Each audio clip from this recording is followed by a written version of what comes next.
Assalamualaikum warahmatullahi wabarakatuh. Alhamdulillahirrabbilalamin. Alhamdulillah kita ketemu lagi di mata pelajaran prakarya dan kewirausahaan. Bagaimana kabarnya anak-anak teman dua Tuban? Semoga kita dan keluarga kita dalam kondisi sehat walafiat, tidak kurang suatu apa. Karena pada masa pandemi ini kesehatan adalah sesuatu yang sangat berharga, sangat bermanfaat, dan yang kita harapkan semua. Dan iman selalu bersama kita. Anak-anakku semuanya, pada pertemuan yang kelima ini, saya akan menyampaikan masih di pelajaran prakarya dan kewirausahaan. Akan saya sampaikan fungsi hias dan unsur-unsur dalam kerajinan. Unsur hias dan unsur-unsur ini ada 6 bagian yang kita bahas satu persatu. Yang pertama yaitu fungsi hias produk kerajinan bahan limbah. Fungsi hias produk kerajinan bahan limbah yaitu produk kerajinan dari bahan limbah pada umumnya yang digunakan sebagai benda hias. Apa itu benda hias? Benda hias yaitu benda yang berfungsi sebagai hiasan. Berdasar hasil karya kerajinan, benda hias ini mempunyai 2 tujuan, yaitu yang pertama karya hiasan yang murni atau pure art, yaitu karya benda hias yang dibuat sebagai dekorasi atau hiasan. Contoh lukisan, patung, dan lain-lain. Kedua, yaitu karya hias dwifungsi. Apa itu yang dimaksud dengan karya hias dwifungsi? Yaitu karya hias yang difungsikan sebagai benda pakai. Ya, contohnya seperti ada asbak, vas bunga, kap lampu, tempat koran atau majalah, wadah tempat yang lain. Ini yang dimaksud dengan fungsi hias produk kerajinan dari bahan limbah. Berikutnya, yang kedua yaitu unsur estetika dan ergonomis produk kerajinan. Pada unsur estetika dan ergonomis ini, pembuatan produk kerajinan harus memperhatikan unsur-unsur, yaitu adanya unsur estetika dan unsur ergonomis. Yang pertama yang dimaksud dengan unsur estetika atau sering dikenal dengan istilah keindahan, yaitu keindahan adalah nilai-nilai estetik yang menyertai sebuah karya seni. Nilai-nilai keindahan atau estetik atau keunikan karya seni memiliki prinsip. Prinsip-prinsipnya diantaranya yang pertama ada kesatuan atau utility, keselarasan atau harmoni, keseimbangan atau balance, dan kontras. Dari adanya nilai-nilai prinsip tersebut nantinya akan menimbulkan perasaan haru, nyaman, bahagia agung atau rasa senang ketika kita menikmati seni dari unsur estetika ini. Dan yang kedua yaitu unsur ergonomis. Karya kerajinan ini selalu dikaitkan dengan aspek fungsi atau kegunaan. Adapun unsur ergonomis karya kerajinan ini adalah sebagai berikut. Ini mengandung yang pertama keamanan,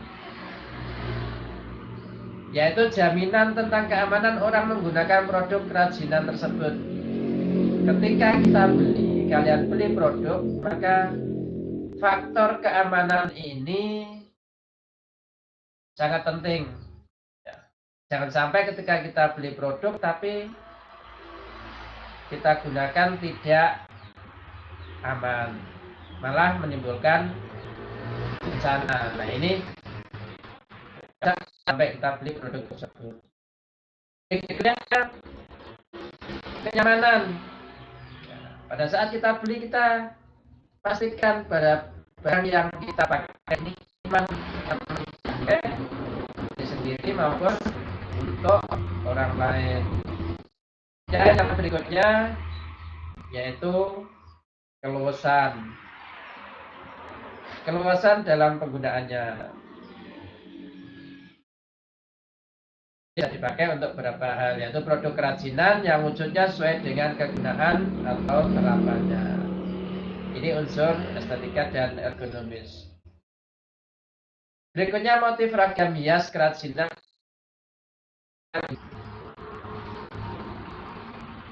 Berbagai motif hias yang dapat digunakan untuk menghias karya kerajinan diantaranya ada beberapa hal. Yang pertama, motif relief. Motif relief ini artinya motif yang dibuat berdasarkan bentuk-bentuk nyata yang ada di alam sekitar, seperti bentuk tumbuh-tumbuhan, bentuk hewan atau binatang, bentuk batu-batuan, bentuk awan, matahari, binatang, maupun pemandangan alam yang lain. Yang kedua, motif geometris atau motif yang punya bentuk teratur dan dapat diukur menggunakan alat ukur. Contohnya bentuk segi 4, bentuk segitiga, bentuk lingkaran, bentuk kerucut, dan silinder. Dan yang ketiga, motif dekoratif. Apa yang dekoratif? Yaitu menggambar dengan tujuan mengulang suatu permukaan benda menjadi lebih indah. Gambar dekoratif berupa gambar hiasan yang perwujudannya tampak rata. Kesan kurang jarak jauh, dekat atau gelap, terang, tidak terlalu ditonjolkan. Yang ditonjolkan di sini yaitu tampak rata. Dan yang keempat yaitu motif abstrak. Yang dimaksud dengan motif abstrak yaitu motif yang tidak dikenali kembali dari asal digambar. Kalau memang benar-benar abstrak karena tidak menggambarkan objek-objek yang terdapat di alam maupun pada objek khayalan. Berikutnya kita lanjutkan ke teknik pembuatan kerajinan bahan limbah. Teknik membentuk. Ya, yang pertama ada teknik membentuk. Apa yang membentuk? Atau teknik gulung, pilin, yaitu cara pembentukan dengan tangan langsung. Teknik ini dapat digunakan untuk membuat benda kerajinan yang terbuat dari limbah kertas atau limbah plastik. Teknik lebur. Teknik ini digunakan apabila sang pengrajin kaca atau besi. Berikutnya limbah anorganik menjadi bentuk yang baru. Teknik cetak. Cara bentukan biasanya menggunakan mesin atau alat bantu. Biasanya bahan limbah anorganik yaitu kaleng ini dileburkan atau dilelehkan terlebih dahulu, kemudian dibentuk atau dicetak kembali sesuai dengan keinginan kita atau motif yang akan kita buat. Teknik berikutnya yaitu teknik menganyam. Teknik menganyam dapat digunakan untuk pembuatan benda kerajinan dari bahan limbah organik maupun limbah anorganik. Pastikan kan apa yang dimaksud dengan limbah organik dan limbah anorganik. Yang kedua, limbah organik adalah limbah yang bisa diurai, sedangkan limbah anorganik limbah yang sulit terurai. Ini contohnya ada keranjang, tikar, pembuatan topi, pembuatan taplak, tas, hiasan dinding, dan masih banyak yang lain. Teknik sobek. Teknik ini dapat digunakan untuk membuat benda kerajinan dari bahan limbah kertas dan kain perca. Yang keempat, yaitu teknik yang digunakan untuk membuat benda kerajinan origami.